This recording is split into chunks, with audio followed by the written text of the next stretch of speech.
हिजाब को अपना ख्वाब याद आया। उसने चौंक कर आंखें खोली और गौर से इजहाद का चेहरा देखा। इजहाद ने उसकी आंखों पर अपना हाथ रख दिया और दोबारा से आंखें बंद करवाई। वो धीरे धीरे अपना हाथ हिजाब की पेशानी तक ले गया। वह अंगूठे से उसका माथा और आंखें मिला रहा था। बहुत आहिस्ता से साथ साथ वह कुछ पढ़ता भी जा रहा था। कुछ देर बाद हिजाब की आंखें नींद से बोझल हो गईं। वह उठी और अपने कमरे में जाकर सो गई। सबाहत ने सानिया के रिश्ते के लिए हाँ कर दी थी। मंगनी की सारी तैयारियां हिजाब ने अपने हाथ में ले रखी थी। मंगनी से एक दिन पहले लड़के यानी कि मेराज की वालदा का फोन आया कि जितने लोग भी उनके साथ आएंगे उन सबको सूट देने हैं। सबाहत ने उन्हें समझाया कि हमने लड़के और उनकी फैमिली के लिए कपड़े खरीदे हैं, अभी हाथ तंग है, इंशाल्लाह शादी पर बाकी सबके लिए खरीदारी कर लेंगे। लेकिन वह रजामंद ना हुई। हिजाब ने माँ को तसल्ली दी। उसके कानों में से सोने के छोटे छोटे बुंदे थे। वह बुंदे बेचकर कपड़े खरीद लाई। सबाहत हिजाब पर खफा हुई। माँ मैं और बुंदे बनवा सकती हूँ। सबाहत की आंखों में आंसू आ गए। उसने हिजाब का माथा चूमा। आज सानिया की मंगनी थी। पूरा घर रोशनियों से जगमगा रहा था। सब रिश्तेदार जमा थे। घर फूलों की लड़ियों से महक रहा था। सानिया की कजन्स और दोस्तों ने अच्छी भली रौनक लगा रखी थी। सब लड़कियां बढ़ चढ़कर तैयार हुई थी। तहरीम सबको बुला रही थी। जल्दी करो, वह लोग घर से निकल पड़े हैं। तुम लोगों ने फूलों की प्लेट तैयार की या नहीं? तहरीम बोलते बोलते इजहाद से टकरा गई। इजहाद भाई, आप यहाँ लड़कियों में क्या कर रहे हैं? तहरीम ने शरारत से पूछा। ला हौला वला कुव्वता। इजहाद ने उसके सर पर चपत लगाई और सबाहत के पास चला गया। इजहाद ने खूबसूरत ब्राउन कुर्ता शलवार पहन रखा था। वह बहुत वाजिहा दिखाई दे रहा था। तहरीम की सहेली ने तहरीम को कंधा मारकर कहा, ये तुम्हारे घर शहजादा कौन है? तहरीम ने अपनी सहेली को घूरा क्योंकि इजहाद नजदीक ही खड़ा सबाहत की बात सुन रहा था। जब सबाहत मेहमानों के पास चली गई तो तहरीम ने इजहाद से कहा, भाई हिजाब आपको ढूंढ रही थी, उन्हें कुछ काम था। तहरीम की सहेली ने फिर आह भरी तो तहरीम हंस पड़ी। इजहाद की नजरें हिजाब को ढूंढ रही थी। इतनी देर में लड़कियों ने शोर मचाया, लड़के वाले आ गए, लड़के वाले आ गए। वह सब गेट की तरफ भागी। हाल में बैठी खवातीन भी लॉन में चली गईं। इजहाद हिजाब के कमरे की तरफ बढ़ गया। दरवाजा खोला तो पाजेब की आवाज कानों में आई। हिजाब सुर्ख और फिरोजी लहंगे में उसके सामने खड़ी थी। चंद लम्हे तो सांस ही नहीं ले सका इजहाद। कोई इतना प्यारा और मासूम कैसे हो सकता है? वह बला की खूबसूरत दिखाई दे रही थी। उसने लंबे बाल खुले छोड़ रहे थे।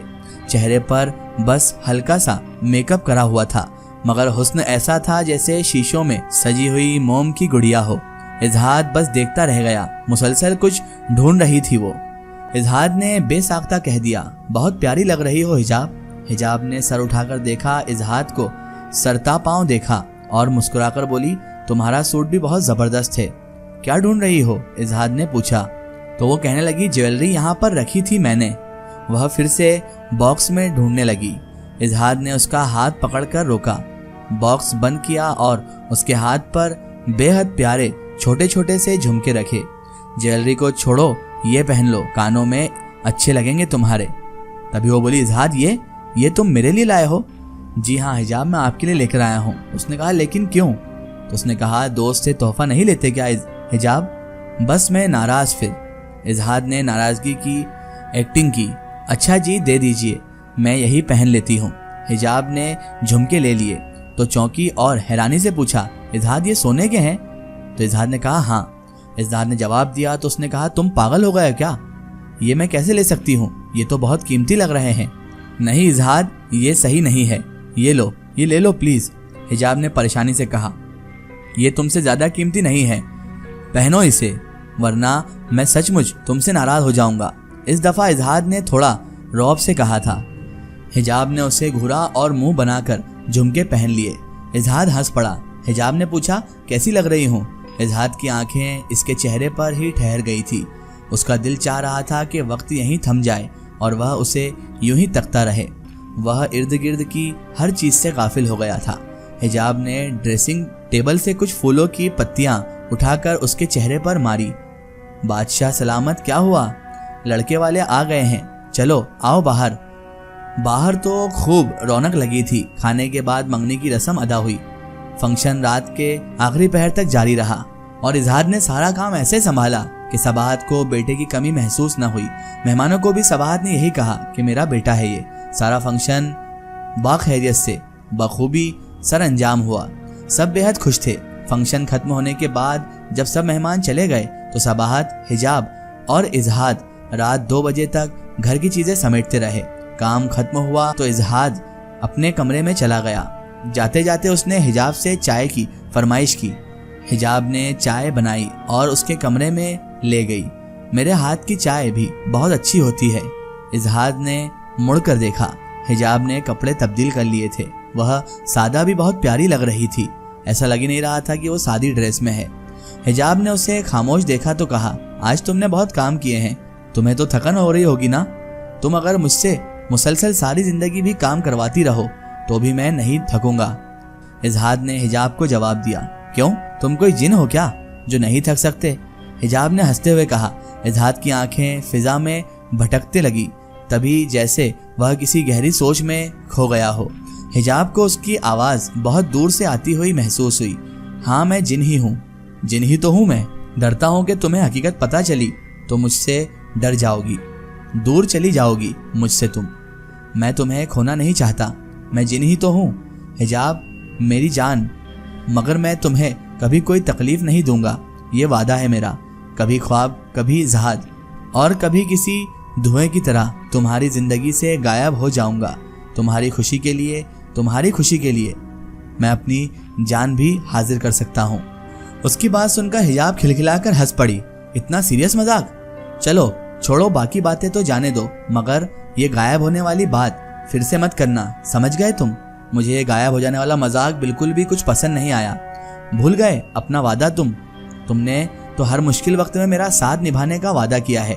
इजहाद की आंखें हिजाब की आंखों में खो सी गई थी। वह खोया खोया सा बोला, मैं नजर आऊं या नजर ना आऊं, मैं हर लम्हे हर वक्त तुम्हारे पास होऊंगा। हिजाब ने हैरत से इजहाद को देखा, फिर डरने की एक्टिंग की। दिल पर हाथ रखकर कहा, बस करो यार इजहाद, मुझे तुमसे डर लगने लगा है। अब ये कौन सा मजाक है? सॉरी हिजाब, आइंदा ऐसा मजाक नहीं करूंगा। इजहाद का लहजा मायने खेज था।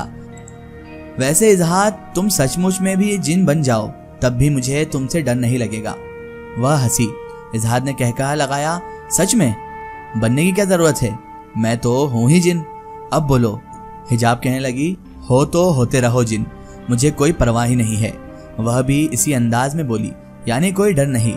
मैं इधर खड़े खड़े गायब हो जाऊं तो तुमने चीखे मारकर बेहोश नहीं होना है? बिल्कुल भी नहीं इजहाद, सारी दुनिया में मुझे जिससे डर नहीं लगता वह तुम हो। हिजाब ने मुस्कुराकर पक्की बात कह दी। उसने कहा, पक्की बात? हाँ इजहाद, पक्की बात, मगर जिन से बहुत डर लगता है। बन ना जाना, हिजाब ने शरारत से कहा तो वह हंसता हुआ कहने लगा, चलो नहीं बनता। हिजाब खाली कप उठाए कमरे से निकल आई। सबाहत और हिजाब किचन के काम निपटा रही थी। सबाहत ने हिजाब से कहा, फंक्शन में सब इजहाद के बारे में पूछ रहे थे, मैंने कह दिया कि मेरा बेटा है। सब इजहाद की तारीफें ही कर रहे थे। अच्छे लोगों का तो लम्हों में पता चल जाता है। माँ, क्या पता वह कब हमें छोड़कर चला जाए, है तो गैर ही। सबाहत की आंखों में आंसू आए। जब भी जाएगा ढेरों दुआएं लेकर जाएगा, मेरी और हम सब की। बेटा, कल तो तुमने स्कूल से छुट्टी ली है ना? कल मज़ार पर जाना है। मन्नत मांगी थी मैंने कि सानिया की मंगनी बाखैर व बरकत हो जाएगी तो मैं शाह जी के मज़ार पर चादर चढ़ाऊंगी। ठीक है माँ। हिजाब पानी का जग लेकर किचन से निकल गई। इसका एक स्टोरी हम देखेंगे इसके अगले पार्ट में। दोस्तों, अगर आप भी अपनी जिंदगी की कोई सच्ची कहानी या सच्ची घटना हमारे चैनल से शेयर करवाना चाहते हैं और आप चाहते हैं कि आपकी स्टोरी भी माई स्टोरी बुक चैनल से शेयर हो, तो आप हमें हमारे फेसबुक पेज पर कांटेक्ट कर सकते हैं और अपनी स्टोरी वहां पर हमें बता सकते हैं।